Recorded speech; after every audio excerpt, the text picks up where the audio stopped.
ഒന്ന് അമ്പലത്തിൽ പോവാന്ന് വിചാരിച്ചിരിക്കുകയായിരുന്നു. ഇനി എങ്ങനെയാണ് പോണത്? നാളെ ഒരു നല്ലൊരു ദിവസമായിട്ട് അമ്പലത്തിൽ പോകാൻ പറ്റണില്ല. അമ്മ രാവിലെ തന്നെ അമ്പലത്തിൽ പോയിക്കോ. ചേട്ടന് അച്ഛനുള്ള ഫുഡല്ല, ഞാൻ ഉണ്ടാക്കി കൊടുത്തോളാം. എന്ത് ഫുഡ്? അതിപ്പോ ഫുഡ് വേണമെന്നുണ്ടെങ്കിൽ അച്ഛനും മോനും കടയിൽ പോയി എന്താന്ന് വെച്ചാൽ കഴിച്ചോളും. ഇതിപ്പോ അങ്ങനെയല്ലല്ല. അതെന്താ അമ്മേ? എടി നീ ആയിരിക്കല്ലേ, അപ്പൊ ഇന്നലെ എങ്ങാനും ഞാൻ നിന്നെ തൊട്ടിട്ടുണ്ടെങ്കിലാ? ഞാനതിന് തൊട്ടിട്ടൊന്നുമില്ല അമ്മേ. ഇനിയിപ്പൊ തൊട്ടിട്ടുണ്ടെങ്കിൽ തന്നെ അത് ഇന്നലെ അല്ലേ കഴിഞ്ഞു ഇല്ലേ? അമ്മ എന്തായാലും നാളെയല്ലേ പോണത്. അപ്പൊ രാവിലെ കുളിച്ചിട്ട് അങ്ങോട്ട് പോയാ പോരെ. അന്നേരം ഞാൻ എന്നെ തൊടണ്ട, ഞാൻ എനിക്കും പറ്റില്ല. എന്നെ ഇങ്ങനെയുള്ള നിങ്ങള് തൊട്ട് കഴിഞ്ഞാല് ഞാൻ ഒരാഴ്ച അമ്പലത്തിൽ പോകൂല, വിളക്കും കൂടി കത്തിക്കൂല. ഓ അമ്മ ഇതൊക്കെ കഴിഞ്ഞിട്ട് തന്നെയല്ലേ വന്നത്?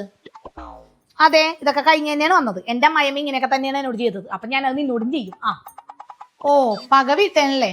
ആയിക്കോ, കുഴപ്പമൊന്നുമില്ല. അമ്മയുടെ കാലം കഴിഞ്ഞ് എന്റെ കാലം വരുമ്പേ ഞാൻ ഈ ആചാരങ്ങളൊക്കെ എന്തായാലും മാറ്റും. എനിക്കൊരു മോനാ ഉണ്ടാവണമെങ്കിൽ അവന് വന്ന ഭാര്യനോട് ഞാനിങ്ങനെ ഒന്നും എന്തായാലും കാട്ടൂല. ഓ വനിത. ന്യൂ ജനറേഷൻ ആവാൻ വേണ്ടി മുടിയും കറുപ്പിച്ച് ചുരിദാറിട്ട് നടന്നിട്ട് കാര്യമില്ല, മനസ്സും കൂടി നന്നാവണം. എന്റെ മനസ്സ് ഇങ്ങനെയൊക്കെ തന്നെ മതിയേ. ഓ ഇതിനോടൊക്കെ എന്ത് പറഞ്ഞിട്ട് എന്ത് കാര്യം?